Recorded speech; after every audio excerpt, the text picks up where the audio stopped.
Hello there. Welcome to our midday musing. It is so great to invite all of you to join us this afternoon. I know that we are into the new year, and new year brings with us new expectations, new beginning. I'm reminded of that quote from C.S. Lewis that says, there are better things ahead than what we left behind. And so, with that hope, I want to go forward and see all the things that God has in store for us. We have an exciting show for you today. We have a beautiful guest who has done amazing things join us. I'm going to be asking my co-host Pam to tell us a little bit about her life. I am so excited. Our topic today is grace-based relationships. And we have an expert in the room, and I'm so excited. I'm so excited to just introduce Robin to you. Robin Weidner is a certified trauma professional and a life coach. She's also the author of Secure in Heart, Eve's Song, Grace Calls, which she wrote with her husband, Dave.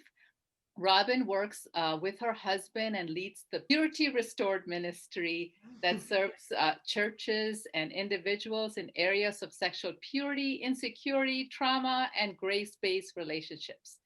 So, personally, for me, I think Robin has been my personal life coach and a friend who's helped me process some painful, flaming arrows. Thank you, Robin.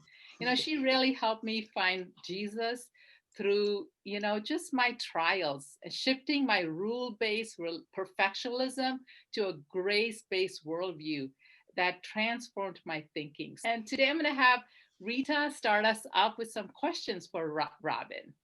Thank you, Pam. Thank you, Robin. To begin with, I wanted to ask you this question, Robin. What does a relationship based on grace look like? I know you speak a lot about it and you've done so much research and you have deep convictions about it. So if you can share a little bit. Yeah, I think grace is confusing, to a lot of people. And maybe it was what attracts people to Christianity. The idea of grace is that I could be forgiven and that I can receive all this grace. But then we get into Christianity and now we think we should know better and we shouldn't be doing that stuff anymore. And what's wrong with you? And how could you still be doing that? And that's our fear we carry within us. And maybe for some people listening, that's been something that's made you hesitant about church or about Christianity. But I think what God's vision is that, as our recognition of sin increased, that also our recognition of grace would increase. And we would learn more and more to live in grace. And maybe the vehicle for that would be our relationships, where, I love Hebrews 4:16 because, I am an accused person and highly sensitive. And I grew up and there was, early abuse and then alcoholism in my teen years. And I've been through a lot, but I kind of learned shame, became a language I was familiar with. And so I was shame sensitive. And, Hebrews 4 talks about that God wants us to approach his throne of grace with confidence, that we get mercy when we're needy. We get love. We get relationship when we're needy. And I think that's what a relationship based on grace looks like, that's the gift we want to give each other, that there's mercy, that there's understanding, that there's help. There's someone who sees us and believes with all their heart that we matter. And so whatever we're going through matters. And so it really can be transforming to relationships. I think the deeper we can go into grace. Wow, that's amazing. Thank you, Robin. Grace and accountability is like a delicate dance. So how does a leader balance that? Yeah, I think, accountability is important. I mean, the Bible says we'll all give an account. And I think of the parable of the talents, of being given gifts and God wanting us to do something with the gifts. And then, the master coming back and the people giving account what they did with the gifts. And so it's really important. But I think, when people came back and they did something with the gifts, the thing that God said in the parable is so instructional because he said, come share in your master's joy. Mm, And I think accountability really at its heart is he wants us to share in his joy. And it's not about, hey, look at you, you're always blowing it. mm, Let me make you accountable and you'll stop blowing it so much. But it's about, no, you don't have to hide your gifts. You don't have to be afraid. You can come and bring your weakness. You can bring your pain. You can bring your talents. You can bring all of that and let me use it. So I think grace actually has made me bolder. You know what I mean? mm, But it's not a what's wrong with you boldness. It's a not afraid to ask. You mm, know, not afraid to go there, and not just with you, but with me. You know, to tell you all of my weakness, all of my stuff, and what I've learned about how to use that. You know, how God has taken that and made something out of it, and give you hope that no matter what you're going through, that can be what's happening for you.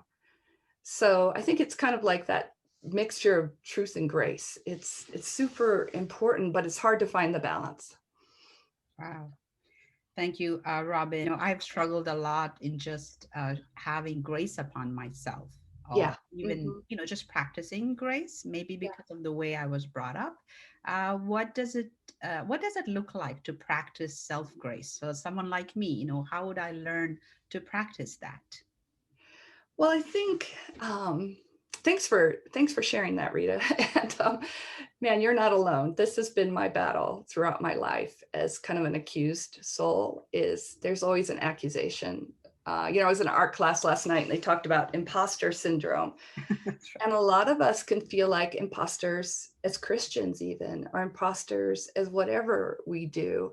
We're kind of conditioned that way. And with that comes all these thoughts, Mm, that run through our mind over and over, like, oh, what will people think now? Or man, that was stupid. Or oh gosh, you could have done that better. And all these thoughts, these accusing thoughts. And what I think I learned is that those thoughts need to be confronted. mm, I need to catch those thoughts instead of being afraid of those thoughts and running from them and performing more and more and getting stronger and stronger and trying to outrun the thoughts. Instead, turn around and face them and not give them power, because I have a father that loves me and affirms me, and his presence is an affirming presence.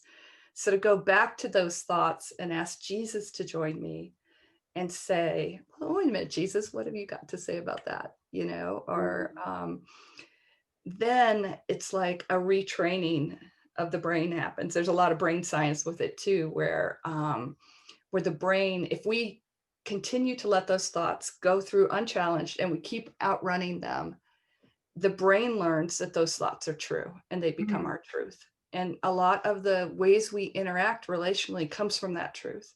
And so for me, it was a retraining. And still to this day, I have to catch those thoughts and maybe taking thoughts captive, yeah, in Corinthians yeah. talks about we take our thoughts captive. Like we have to almost march those thoughts out. And there are times I've been like I had this thing, I used to go stupid, stupid, stupid. It was like this terrible habit. And one day I realized that, I had a great dad, by the way, but he went through an alcoholic phase. And one time he would call me stupid. And I realized I was reenacting my abuse every time I did that. And so then I learned when that thought came up, I'd be like, oh, hello there, thought from my verbal abuse. Thanks for stopping by, but this is not the truth. I am not stupid. In fact, in God's eyes, I'm brilliant. you Mm, know he sees that as my gift. And as I did that over and over again, that thought began to lose its power and kind of, it can still come up, but it's not very often. You that's so much. I profound. know. I know you. Oh, thanks. Yeah, I think those thoughts that come in and just taking them captive, that's Yeah. something that you really taught me. So thank you so much for those insights. Robin, do you think patience and grace is the same in relationships? That's a deep question. I think they overlap, but I don't think they're the same. Mm, I mean, of patience, I think of endurance, enduring. mm, But I think sometimes we almost think of patience, and maybe this is me, as hanging around until something changes, Mm, and I think that grace is different. Now I think of the parable of the prodigal son, for instance. um, you know he was patient, yes, mm, but he also was gracious because every day he went up on the hill to watch and see if his son was coming. mm, He wanted to restore the relationship. He didn't go search him out and try to pull him out of the pig pen because he needed to let him find his own way. But every day he was there watching and waiting and believing in the best in his son, and maybe praying that he would discover that part of himself, that he would remember who he really was.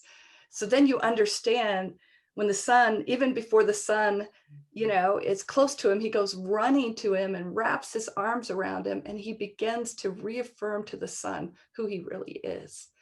So I think patience and grace together is a powerful combination.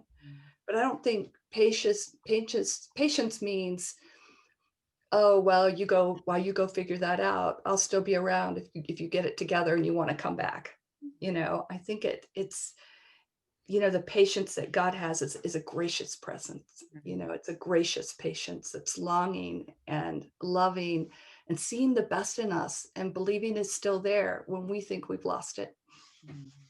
As leaders, we're constantly faced with people, and we are in relationships where we're getting helped or we are helping them. Yeah. And this, it's ongoing. But Yeah. sometimes, you feel like you want to practice grace, you want to live by grace, but then you feel like someone's taking advantage of your grace. You're Mhm. not sure, but in that situation, when you experience that someone's taking advantage of you, how do you navigate that part? Like, how much grace? Like, where do I know? Or how do I Yeah. know when to stop? Yeah. Yeah. I think when Dave and I started being in a big leadership role in the church, so we were looking to bring a lot of grace. And, grace can feel threatening to someone who's really afraid, Mm, or who's in a lot of pain. And, or maybe a woman whose husband is way out there, or been unfaithful. Grace can feel really scary. And so I think there were times that I got kicked back, and I could forgive immediately those situations. Yes, I forgave, but the restoration, grace is not cheap in that, you know what I mean? That yeah, grace doesn't skip over all that. right. Grace means, in order to, grace is so precious and so beautiful, it's got to be protected. So I really had to pray about, and in God's timing, you know, the, the Spirit made it clear when it was time to do the work of restoration in those relationships, of really not only me hearing them and seeing what I could learn from it, which, being humble in the face of that is very difficult, but I think it's Jesus, but also being able to express my hurt and Mm, knowing that my hurt in the situation mattered, that grace doesn't mean my hurt doesn't matter. Does that make sense? right.